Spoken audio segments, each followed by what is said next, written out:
Baik, tanpa buang masa tuan-puan sekalian, jom sama-sama kita mulakan. Sekali lagi, a'udzubillahi minasyaitonirrajim. Bismillahirrahmanirrahim. Alhamdulillah wassalatu wassalamu ala Rasulillah wa ala alihi wasahbihi wa man walah. Subhanaka la ilma lana illa ma 'allamtana innaka antal alimul hakim. Qala rabbi shrah li sadri wa yassir li amri wahlul 'uqdatam min lisani yafqahu qawli. Allahumma ja'al al-Qur'an al-azim rabi'a qulubina wa nura sudurina wa jada'a ahzanina wa dhahaba humumina wa ghumumina. Allahumma ja'alna minal ladzina yastami'una qawla fayattabi'una ahsanah. Amin ya rabbal alamin. Alhamdulillah, tuan sekalian bersyukur pada Allah Subhanahu wa taala kerana petang ini kita dipertemukan lagi atas izin daripada Allah Subhanahu wa taala untuk sama-sama kita merapati seterusnya, memahami seterusnya, mentadabburi kalamnya. Maka tuan-puan sekalian syukur sangat-sangat pada Allah Subhanahu wa taala atas pertemuan pada petang ini, dan juga tuan-puan sekalian bersyukur sangat-sangat pada Allah Subhanahu wa taala kita bakal tuan-puan sekalian mentadabbur surah Al-Baqarah ayat yang ke-135 pada petang ini insya-Allah. Jadi tuan-puan sekalian, insya-Allah saya tak nak buang masa ataupun panjangkan mukadimah, sebab saya rasa masa yang kita ada pun tak banyak, hanya 45 minit saja yang berbaki. Jadi saya nak terus masuk ayat ke-135 surah Al-Baqarah ya tuan-puan sekalian.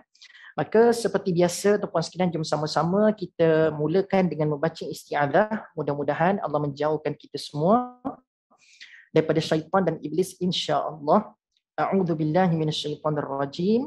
Ayat 135 surah Al-Baqarah berbunyi, wa qalu kunu hudan aw nasara tahtadu qul bal millata ibrahim hanifa wa ma kana minal musyrikin. Terjemahan, dan mereka kaum Yahudi dan Nasrani berkata, jadilah kamu pemeluk agama Yahudi atau pemeluk agama Nasrani, nescaya kamu akan mendapat petunjuk. Katakanlah wahai Muhammad, kami orang-orang Islam tidak akan menurut apa yang kamu katakan itu, bahkan kami mengikut agama Nabi Ibrahim yang tetap di atas dasar tauhid dan bukanlah dia dari orang-orang musyrik. Baik, ayat 135, tuan-tuan dan puan-puan sekalian, tanasub dengan ayat sebelum, berkaitan dengan ayat sebelum tuan-puan sekalian adalah, kalau kita masih ingat lagi perbincangan minggu lepas, dua minggu lepas, bila mana kita ada bincang berkenaan dengan Allah Subhanahu Wa Taala merakamkan ayat-ayat berkenaan dengan wasiat para nabi. Antaranya kita berbincang berkenaan dengan wasiat Nabi Yaqub alaihi salam. Kita juga berbincang berkenaan dengan wasiat Nabi Ibrahim alaihi salam. Maka jelas sekali tuan-puan sekalian, orang-orang Yahudi ni, mereka banyak, orang Yahudi dan Nasrani ini, mereka sangat banyak alasan untuk nak meninggalkan agama yang diajarkan oleh Nabi Muhammad sallallahu alaihi wasallam. Pelbagai alasan diputar belitkan wasiat Nabi Musa, dan pelbagai benda mereka lakukan untuk nak escape daripada mengikuti ajaran yang dibawa oleh Nabi Muhammad sallallahu alaihi wasallam. Lalu ayat 135 ni tuan-puan sekalian datang kepada kita untuk melihat, setelah didatangkan fakta sebenar tentang wasiat yang mereka putar belitkan itu, kita ingatkan lepas mereka tahu kebenaran, mereka ini akan mula ada kelunakan untuk mengikuti agama Allah.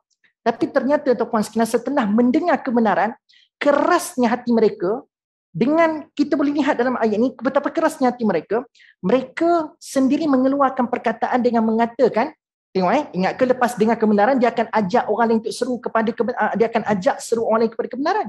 Tapi tak. Yang berlaku adalah dia mengajak orang lain untuk turuti agama yang mereka ciptakan itu, tuan-tuan dan puan-puan sekalian. Kelakar tak?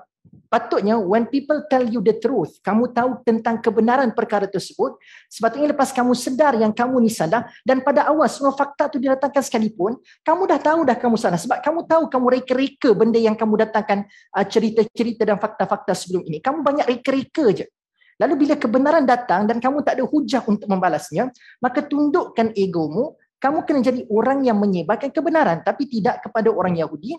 Mereka menjadi orang-orang yang tuan-puan sekalian meneruskan lagi ajakan-ajakan kepada orang lain, khususnya mengajak orang kepada kefasadan ataupun kemaksiatan, ataupun lebih tepat kita katakan mengajak orang kepada syirik. Mengajak orang kepada syirik. Sebab tu dia kata, waqalu, mereka sebulat suara mengatakan, kunu hudan au nasara, jadilah kamu orang Yahudi ataupun orang Nasrani, tahtadu. Nescaya kalau kamu jadi ataupun masuk dalam antara salah satu agama ni, iaitu Hudan atau Nasara, Yahudi atau Nasrani, kamu pasti akan menjadi orang-orang yang terpandu ataupun orang-orang yang mendapat petunjuk.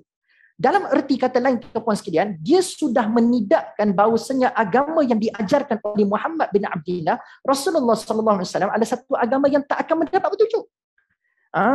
So dengan dia mengatakan statement ayat 135 ni, secara jelas mereka mengatakan seolah-olah Nabi Muhammad ni membawa agama yang bukan datang daripada Allah.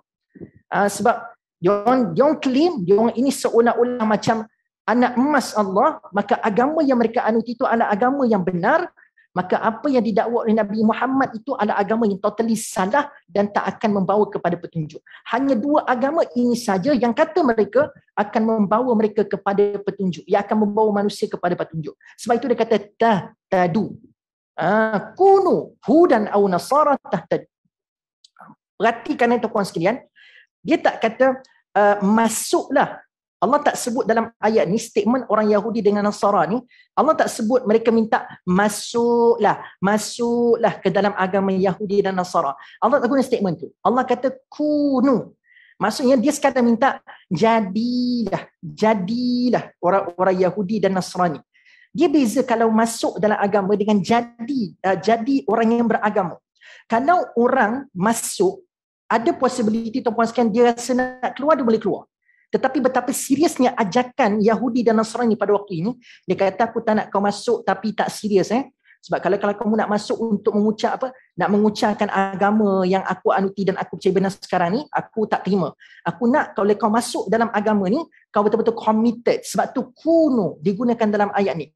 Be ataupun you have to blend. Kamu kena masuk secara keseluruhan. Dan peribadi kamu itu sendiri perlu memperlihatkan yang kamu ini benar-benar Yahudi dan Nasara. Sebab itu saya pernah sebut pada statement sebelum ni tuan-tuan sekalian dan kuliah sebelum ni, kita mungkin nampak hari ni secara fizikal kita nampak seolah-olah tuan-tuan sekalian secara fizikal. Saya tak kata secara maknawi, tapi secara fizikal kita boleh nampak Yahudi kelihatan mendominasi. Kita boleh kata orang Yahudi yang hidup pada zaman sekarang ni tuan-tuan sekalian, kita nampak di Palestin khususnya, di Baitul Maqdis khususnya tuan-tuan sekalian, seolah-olah kita nampak mereka itu macam mendominasi.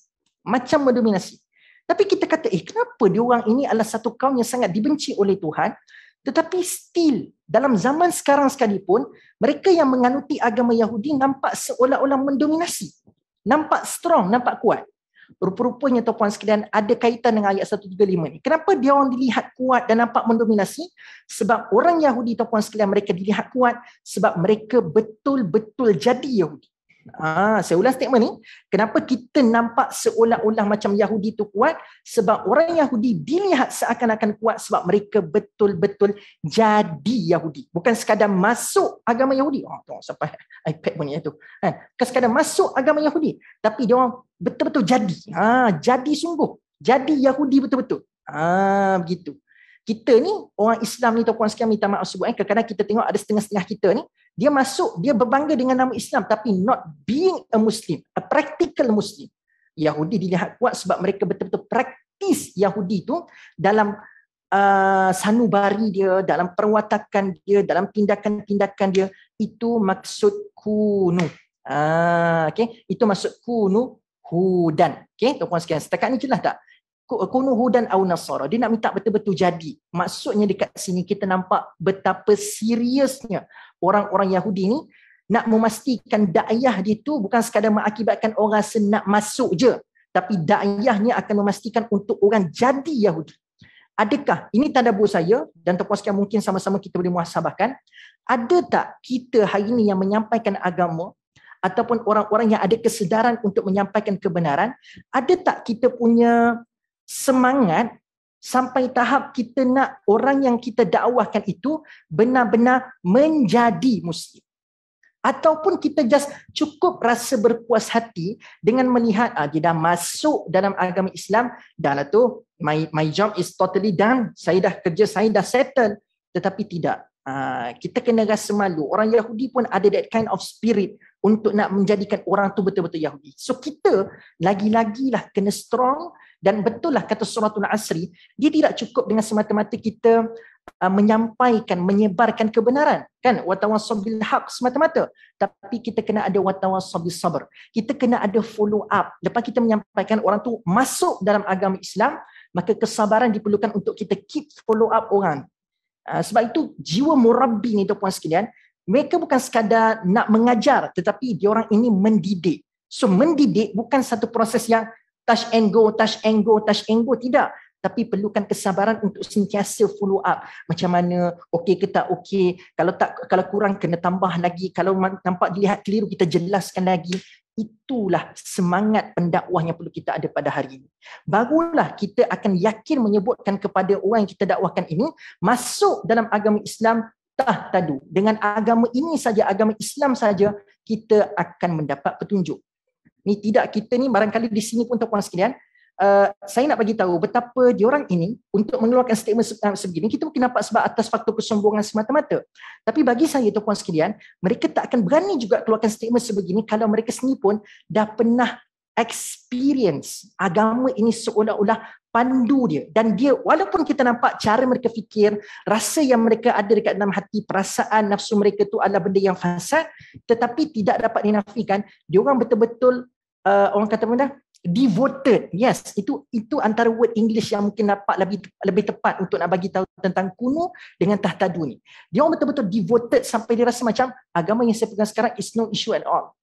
Sampai dia betul-betul devoted to that din, walaupun din itu sekadar dibuat-buat oleh kepala mereka sendiri.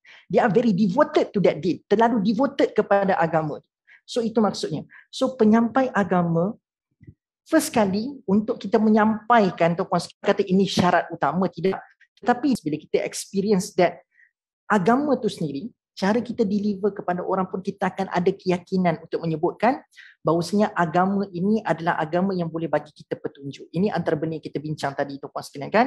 Jadi hari ini saya cadangkan sama-sama kita sendiri, bukanlah kata nak kena tunggu jadi practical Muslim in a perfect situation baru kita nak menyampaikan agama. Tidak, tetapi di sini tuan-puan sekalian saya cadangkan untuk sama-sama kita bergerak seiring. Kita sendiri kena ada semangat untuk nak praktis apa yang kita belajar, but at the same time kita sendiri tuan-puan sekalian mengajak orang supaya benda itu menjadi semangat kepada kita untuk kita berjaga-jaga dalam amal kita pada hari ini. Boleh? Jadi di situlah letaknya jiwa penyampai, dan kita akan rasa penyampaian kita rasa yang kita sampaikan itu kita datangkan dengan keyakinan sebab kita sendiri experience kebaikan-kebaikan daripada apa yang kita amalkan daripada agama Islam yang kita yakini benar itu tuan-puan sekalian. Setakat ni jelas? Okey. Baik. Jadi sambungan ayat ni adalah qul bal millata Ibrahim hanifa. Maka bila mendengar ajakan daripada orang Yahudi dan Nasrani ini untuk masuk dalam agama mereka dan mereka mengatakan agama mereka itu boleh memberikan kepada kita petunjuk, maka apa sepatutnya kita respon tuan-puan sekalian pada konteks pada zaman itu? Maka apakah sewajarnya orang yang beriman pada waktu itu kena respon, dan sepatutnya kita juga kena respon, iaitu respon kita yang sepatutnya adalah qul bal millata Ibrahim hanifa, iaitu katakanlah wahai Muhammad sebenarnya, tapi kita juga kena katakan kami orang-orang Islam tidak akan menuruti apa yang kamu katakan itu, bahkan kami mengikuti agama Nabi Ibrahim yang tetap di atas dasar tauhid. So nak kata kat sini tuan-puan sekalian, kita mengatakan yang kita takkan pernah sama sekali mengikuti agama yang mereka proposekan kepada kita untuk ikut. Ini sama seperti apa yang kita baca dalam surah Al-Kafirun tuan-puan sekalian, bila mana ada babak berkenaan dengan qul ya ayyuhal kafirun la a'budu ma ta'budun sampailah ayat akhir tu tuan-puan sekalian, kan ada menggambarkan betapa tegasnya kita jadi. Kita perlu kena jadi tegas. Iaitu bila ada saja ajakan-ajakan daripada pihak agama sana, kita kena konsisten mengatakan lakum dinukum waliyadin. Itu adalah kemuncaknya. Kalau kita dah cuba ajak membentangkan 1001 kebaikan yang terbaik yang ada pada agama kita tapi mereka tak nak dengar, maka pilihan yang kita ada adalah kita tak boleh kata, oh dia ni aku dah bagi tahu hujah paling kuat daripada agama pun dia tak dengar. Kadang-kadang ada orang yang diuji dengan, salah ke aku sampaikan ni sampai benda paling kuat daripada agama aku bentangkan ni pun tidak menyebabkan dia berubah pendirian. Jadi, lepaskan kita kena ada satu keyakinan bahawasanya tak boleh macam tu. Kita kena ada rasa keyakinan apa yang kita sampaikan itu benar. Lalu kalau dia tak nak ikut, ketahuilah apa yang mereka pegang itu yang salah. Sebab tu kita kena ada sikap lakum dinukum waliyadin. Itu kalau kamu tak nak berubah, aku dengan agama aku, kamu dengan agama kamu. Habis. So kalau kamu nak ajak aku 1000 kali sekalipun untuk turuti agama kamu, aku tak akan ikut sebab aku yakin aku dah berpegang dengan benda yang betul dan aku dah sampaikan dah hujah terbaik kepada kamu. Tapi kalau kamu tak ikut, bukan salah agama aku. Bukan salah agama aku. Tapi mungkin salah hati kamu yang telah menyebabkan kamu ego untuk menuruti kebenaran yang sebenar. Jadi begitu. Hakikatnya tuan-puan sekalian, poin daripada agama kita ni tak pernah salah. Kadang-kadang yang bersalah adalah mungkin barangkali orang yang menyampaikan dan mungkin barangkali tuan-tuan dan puan-puan sekalian adalah yang bersalah adalah hati orang-orang yang tak nak menerima kebenaran. Boleh jelas setakat ni tuan-tuan dan puan-puan sekalian? Okey, baik. Jadi sambung. Lepas dia kata kita kena katakan kita ikut agama Ibrahim, tuan-puan sekalian, jalan dan turut Nabi Ibrahim yang hanifah. Okey, hanifah ni tuan-puan sekalian adalah satu nisbah kepada apa praktis dalam agama Nabi Ibrahim. Okay. Sebab hari ini biasa orang sebutkan agama Nabi Ibrahim ni adalah agama Hanif. Sebenarnya dia tidaklah satu penjenamaan nama itu sebagai satu jenama seperti Islam. Agama yang Nabi Ibrahim tunjukkan tuan-puan sekalian adalah agama yang bila mana Allah suruh sesuatu, ianya adalah satu perkara yang kita kena turuti tanpa sebarang pertikaian. Itu adalah agama yang diajarkan oleh Nabi Ibrahim alaihissalam. Maka tuan-puan sekalian cuba tengok, Nabi Ibrahim kan bila Allah suruh dia sembelih anak tanpa sebarang pertikaian dia pergi sembelih anak. Tapi tak sembelih anak lah akhirnya. Bila Allah suruh bina Kaabah tuan-puan sekalian, dia terus bina Kaabah. So Hanif dia letak duduk dekat situ. Iaitu agama Hanif ini berdiri dengan sikap bahawasanya apa yang datang daripada Tuhan, kami tidak ada pertikaian. Apa yang datang daripada Allah, kami sami'na wa ata'na. Itu Hanif yang dimaksudkan tuan-puan sekalian. Okey? Iaitu tidak ada pertikaian. Kami akan turut 100% apa sahaja yang Allah suruh. Dan just imagine tuan-puan sekalian, ada pada waktu itu orang lihat kolotnya agama ni. Tuhan suruh main buat je. Agama apa yang agama suruh ikut je. Jadi macam kita nampak seolah-olah macam teruknya agama Islam ni, macam seolah nak kena turut semua benda. Tuan-puan sekalian, mengikuti Tuhan Rabbul Jalil dia tak pernah dikira kolot sebenarnya. Janganlah kita hari ini nampak seolah-olah macam bila kita ikut je agama, kita nampak macam kolotnya. Kita macam kita rasmi kolot dengan mengikuti agama. Ketahuilah orang yang sebenar-benarnya akan menang di mata Allah adalah orang yang betul-betul submit everything, ketaatan dia, pendengaran dia, penglihatannya kepada Allah Subhanahu Wa Taala tanpa sebarang pertikaian. Dalam bahasa lain yang saya satu puas yang biasa dengar, sikap ini juga disebut sebagai sami'na wa ata'na. Saya ulang, sami'na wa ata'na. Dan saya boleh katakan tuan-puan sekalian, inilah antara nilai ataupun sikap yang paling keemasan yang selalu dan kerap kali hilang dalam kalangan jiwa-jiwa Muslim pada hari ini. Sebab apa yang berlaku hari ini adalah bukannya sami'na wa ata'na, dia akan berlaku sami'na wa sa'ilna. Kami dengar dan kami akan bersoal-soal. Ataupun yang lagi teruk berlaku seperti mana kata Bani Israel, sami'na wa asahna. Kalau tuan-puan sekalian pernah baca ada satu ayat dalam surah Al-Baqarah ni, mereka ni punyalah licik tuan-puan sekalian. Dia bila dengar perintah Allah tu, dia kata sami'na, kami dengar. Kita ingat ke selepas sami'na tu dia akan kata wa ata'na. Tetapi mengejutkan secara bisik-bisik. Kata mufassir disebut secara bisik-bisik. Dia kata sami'na tu kuat, sami'na kami dengar. Dia macam positifnya Bani Israel ini. Tapi tiba-tiba dia kata sami'na, lalu dia siapkan dibisikkan perkataan ni. Lepas sami'na dia kata sami'na wa asayna. Saya harapnya tuan-puan sekalian dengarlah. Okey, dia kata sami'na wa asayna. Wa asayna tu dia bisik-bisikkan. Asayna ni adalah kami bermaksiat. Maksudnya kalau kita biasa kami dengar kami taat, tapi versi Bani Israel adalah kami dengar tapi kami bermaksiat secara diam-diam dan tersembunyi. Diingatkan Allah tak nampak tu, tapi sebenarnya Allah Maha mengetahui walaupun mereka itu cuba lakukan secara diam tuan-tuan dan puan-puan sekalian. Jadi inilah benda yang kita sama-sama kena jaga. Maka Hanif, kena ingat tuan-puan sekalian, tidak pernah sama sekali akan menjadikan kita kolot. Mengikuti agama memang hari ini dilihat pelik. Sebab tu kita pernah dengar istilah ghuraba kan. Ghuraba ni adalah orang yang asing, tuan-puan sekalian. Hidup beragama di zaman akhir zaman, pada akhir zaman ni, tuan-puan sekalian, memang dilihat asing. Tambah-tambah setia, berpegang teguh dengan agama, memang dilihat asing. Dan ketahuilah tuan-puan sekalian, akan muncullah dakwaan kolot dan sebagainya. Tapi percayalah, inilah jalan untuk kita menuju kemenangan. Tambah-tambah hari ini tuan-puan sekalian, orang pun tak mampu nak differentiate kebenaran dengan kesalahan. Hari ini boleh saya katakan situasi orang Islam zaman sekarang ni adalah mereka beragama dengan akal yang sakit. Saya ulang, macam mana situasi zaman sekarang ni tuan-puan sekalian? Beragama dengan akal yang sakit. Inilah yang paling kita bimbangkan tuan-tuan dan puan-puan sekalian. Okey, itu adalah tadabbur, ada statement terakhir, ayat terakhir, frasa terakhir ayat ke 135 ni saya tak bincang, iaitu Allah kata, penutup ayat ni Allah kata wa ma kana minal musyrikin. Lepas kamu bagi tahu bahawasanya yang kamu akan mengikuti turut ataupun jalan Nabi Ibrahim, maka kamu kena tutup statement kamu dengan mengatakan wa ma kana minal musyrikin. Dan kamu kena bagi tahu tidaklah Nabi Ibrahim itu termasuk orang yang pernah buat syirik kepada Allah Subhanahu Wa Taala. Maksudnya, bayangkan tuan-puan sekalian, yang ni tak ramai orang tahu tentang fakta ini, tapi saya rasa ramai juga orang tahu tentang fakta ini. Tuan-puan sekalian tahu tak, pada zaman Nabi Ibrahim ni adalah Nabi yang menyampaikan dakwah, tapi pengikutnya tak ada, tuan-puan sekalian. Pengikutnya itu mula datang bila mana dia ada ahli keluarga. Dia ajarkan kepada isterinya, dia ajarkan kepada anaknya, dia ajarkan kepada saudaranya, iaitu Nabi Lut alaihi salam, tuan-puan sekalian. Maka di situlah mula berkembang, tuan-tuan dan puan-puan sekalian, agama itu. Secara surface, yang beriman kepada Nabi Ibrahim, tuan-puan sekalian, tidak ada. Tidak ada, tuan-puan sekalian.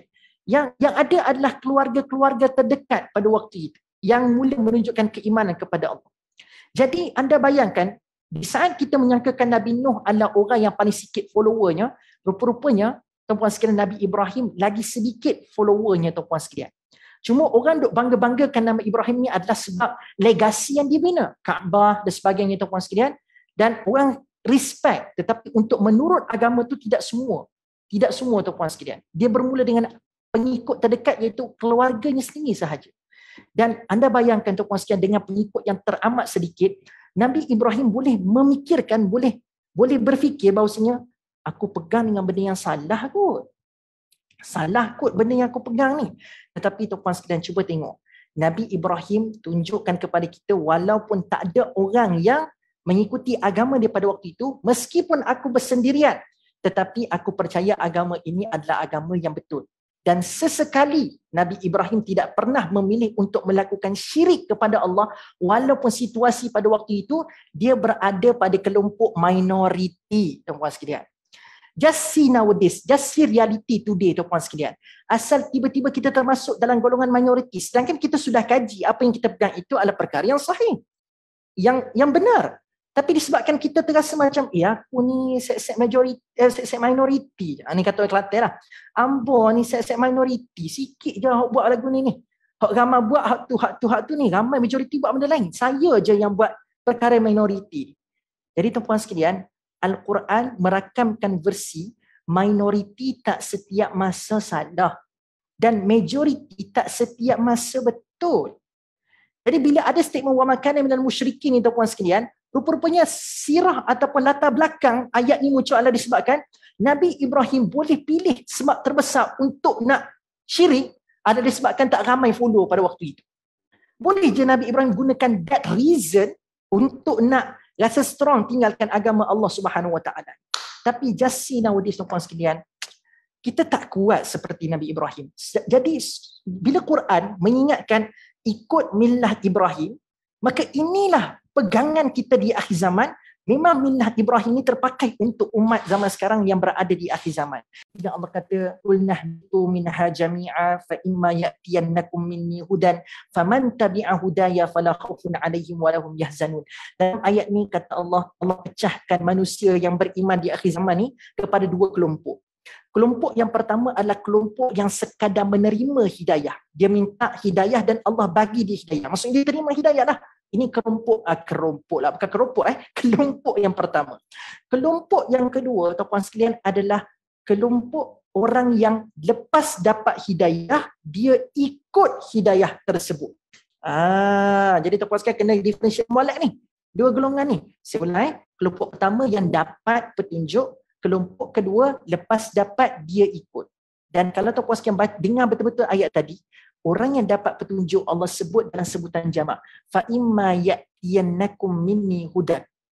Untuk orang yang dapat, bukan ikut ni, yang dapat petunjuk Allah kata majority. Sebab tu sebutannya plural. Fa imma ya'tiyannakum, nakum. Kum tu kan simbolik kepada plural.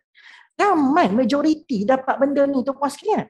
Tetapi tuan-puan sekalian, bila Allah sebut bab orang ikut petunjuk, tiba-tiba dalam ayat yang sama berubah 360 darjah metod dan manhajnya, tak dijamak, tak di plural. Tiba-tiba nak cerita bab orang yang ikut, tiba-tiba Allah tukar kepada singular.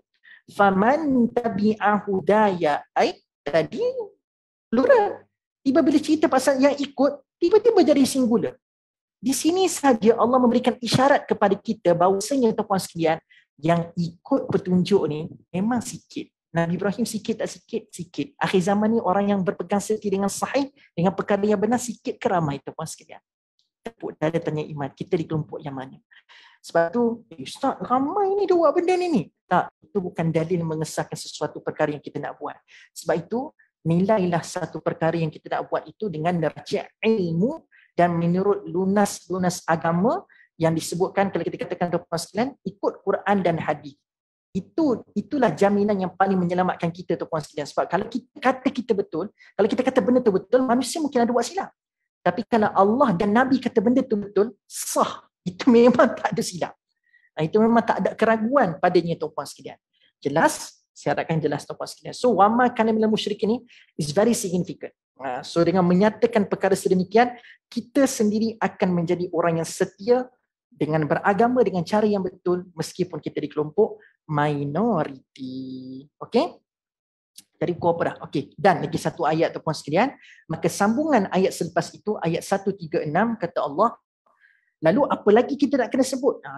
Tadi kita kata aku tak nak ikut agama Hudan atau Nasara. Aku tak nak ikut, aku tak nak follow apa benda ni, agama ni. Jadi tuan-puan sekalian, ayat ni Allah kata qulu amanna billah wa ma unzila ilaina wa ma unzila ila Ibrahim wa Ismail. Okey, nampaknya ada connection unstable. Kita tutup balik.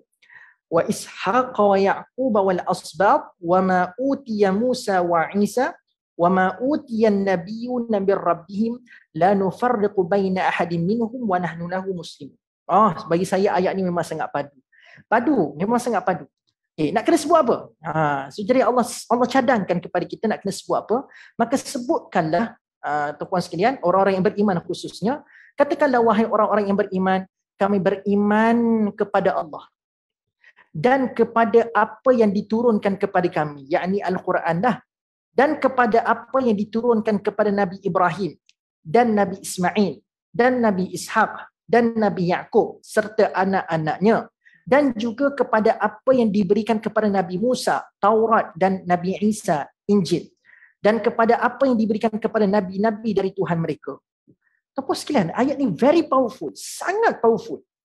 Di saat mereka menggunakan nama-nama nabi ini untuk nak menolak Rasulullah SAW, Allah sendiri bagi tahu, kamu kena berpegang teguh dan menunjukkan keimanan kepada apa yang telah diturunkan kepada kamu, iaitu Al-Quranul Karim. Inilah kitab yang kamu kena berpegang sekarang ni, wahai orang Yahudi.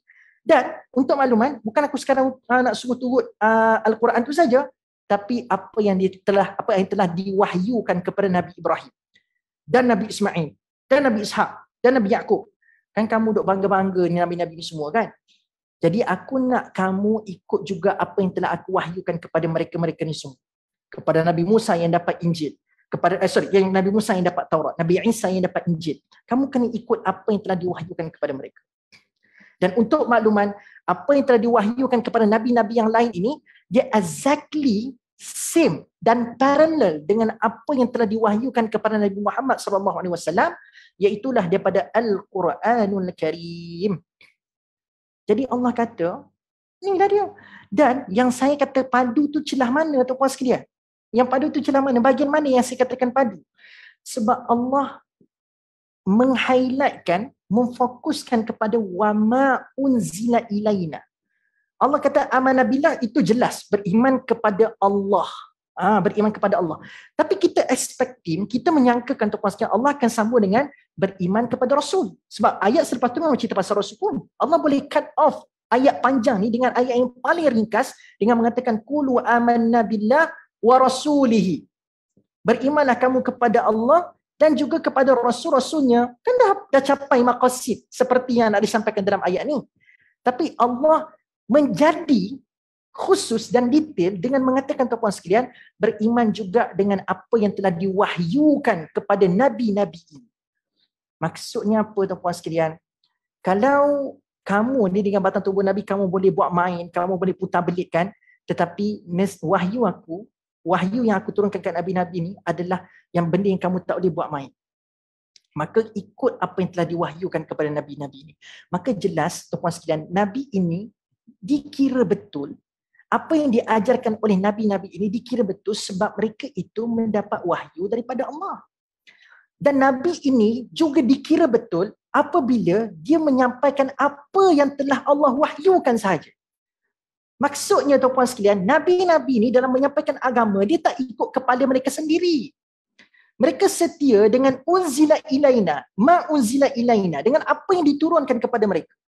Sebab itu Sayyidina Ali menyebutkan tuan-tuan sekalian, salah satu ciri orang yang bertakwa adalah dia itu macam mana ayat dia, Allahumma salli ala Muhammad, dia punya statement tu, satu ar-ridha'u bil qalil wal amalu bitanzil. Mereka itu sentiasa mengamalkan perkara-perkara yang diturunkan kepada mereka. Kita hari ni tuan-tuan sekalian nak praktis agama, suka main rasa-rasa, ikut dan kita je, rasa molek ni, rasa betul ni, rasa okey ni. Tak. Dan yang kuantitas yang mereka ada sebelum jadi Rasul, kalau ikutkan mereka boleh buat je cara hidup yang dilihat okey pada mata mereka, lalu diajarkan kepada umat-umat mereka pada waktu itu, kaum-kaum mereka pada waktu itu. Tapi nabi-nabi ni, tuan-tuan sekalian, hidup mati dia sebagai Rasul, konsisten, apa yang terpacu keluar daripada mulutku dan apa yang aku ajarkan kepada kaum-kaumku adalah ma unzila ilaina, apa yang telah Allah wahyukan kepada mereka. Jadi, tuan-tuan dan puan-puan sekalian, apa yang saya nak sampaikan adalah hidup di akhir zaman ni, kita tak boleh nak buat amal ikut main kepala akal kita sendiri. Tolong tuan-tuan sekalian, banyak kali dah saya ulang benda ni, tetapi seringkali disalah erti dan mungkin barangkali dilihat terlalu kolot lah ni. Tetapi tuan-tuan sekalian, this is the truth. Inilah kebenarannya. Sanggupkah anda baiting, membuat satu sangkaan tersendiri dengan menyangkakan saja benda yang kita buat tu is good? Ataupun tuan-puan sekalian nak habiskan masa hidup yang tak berapa nak panjang ni tuan-puan sekalian dengan melakukan perkara yang memang telah tahu dan confirm yakin benda tu betul? Mana lagi worth? Mana lagi berbaloi? Tepuk dada tanya iman. Dan Allah kata tuan-puan sekalian, penutup ayat ni Allah dah sebut wa nahnu lahu muslimun. Dan tindakan ini adalah tindakan orang-orang yang menjadi Muslim. Allah tak kata tindakan untuk mengikuti apa yang telah Allah wahyukan kepada Nabi-Nabi ini adalah tindakan orang-orang bertakwa. Allah boleh sebut wa nahnu lahu muttaqun.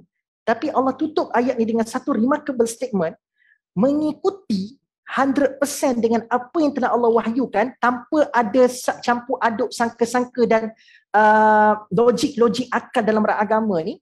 Maka Allah kata itu adalah tindakan muslimun. Muslimun je tuan-tuan sekalian, bukannya tindakan muttaqun. Jadi kalau kita mengaku Islam pada hari ini, kita kena ada keyakinan bahawasanya apa yang diajarkan oleh Allah itu adalah benar tanpa ragu.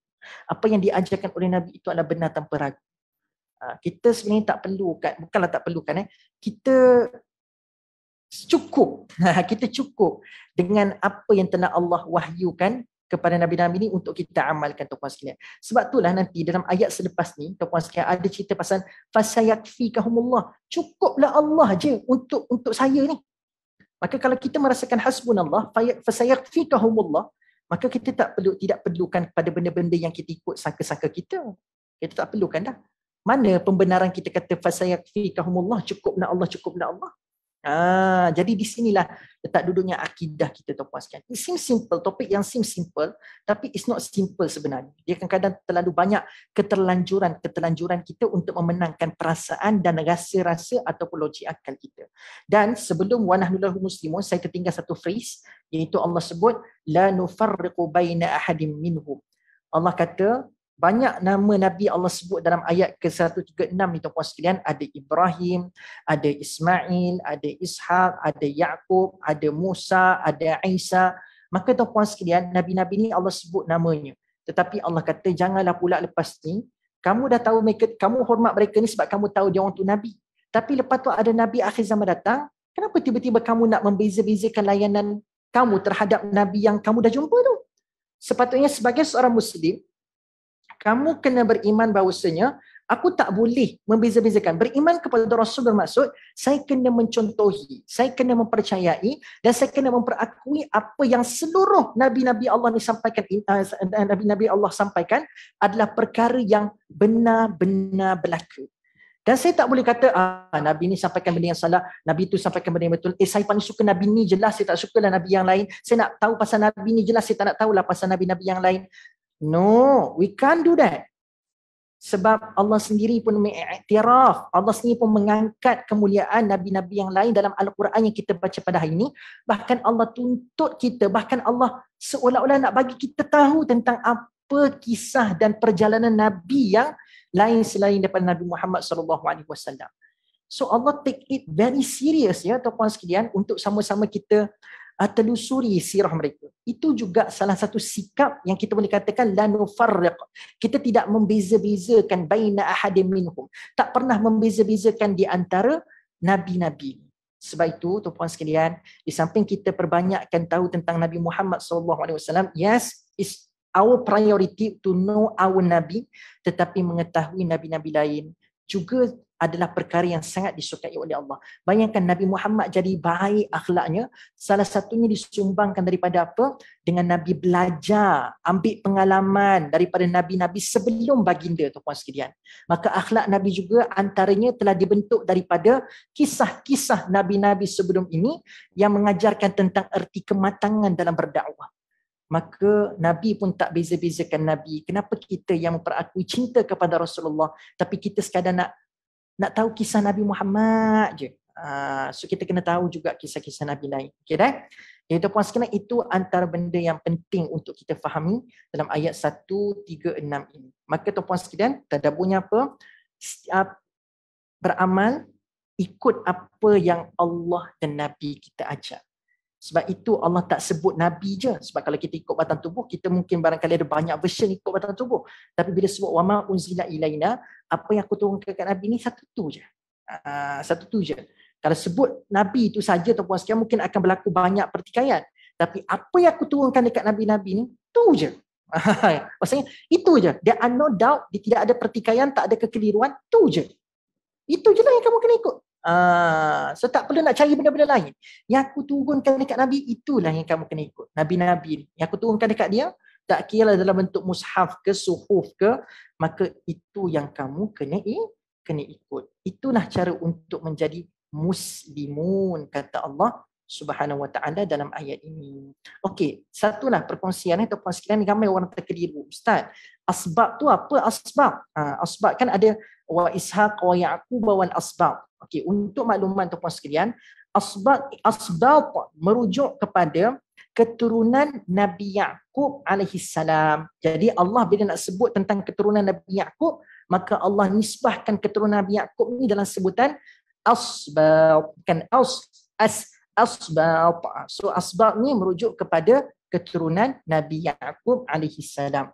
Adapun kalau Allah nak sebut keturunan Nabi Ismail, maka Allah akan gunakan lafaz qabail. Kalau Nabi Yaqub apa? Asbab. Kalau nak rujuk keturunan Nabi Ismail, susugala keturunan Nabi Ismail, maka sebutannya adalah qabail. Sedikit tambahanlah, mungkin ada orang terjumpa qabail dalam Quran, asbab dalam Quran, tapi asbab tu rujuk pada apa? Keturunan Nabi Yaqub alaihi salam. Okey? Jelas setakat ni? Okey, kita tengok dah 150. Tak sempat. Saya takut kalau kita pergi tengok rushing dan ada perspektif yang tak disentuh. Sebab ada cerita pasal syiqaq tu pun penting untuk dibahaskan dalam ayat 137. Sayakfikahumullah pun penting untuk dibincangkan. Wa wasami'un adi pun penting untuk dibincangkan. Maka saya cadangkan kita tangguh dulu sampai tahun ni. Jadi jumpa lagi semua tuan-puan sekalian. Barakallahu fikum. Ma'assalamah wa liqa. Kita tangguh dengan membaca tasbih kafarah wa suratul asr. Subhanakallahumma wa bihamdika. Asyhadu an la ilaha illa anta astaghfiruka wa atubu ilaik. Bismillahirrahmanirrahim. Wal 'asri innal insana lafi khusr illa alladziina aamanu wa 'amilus shalihat wa tawassaw bil haqq wa tawassaw bis sabr.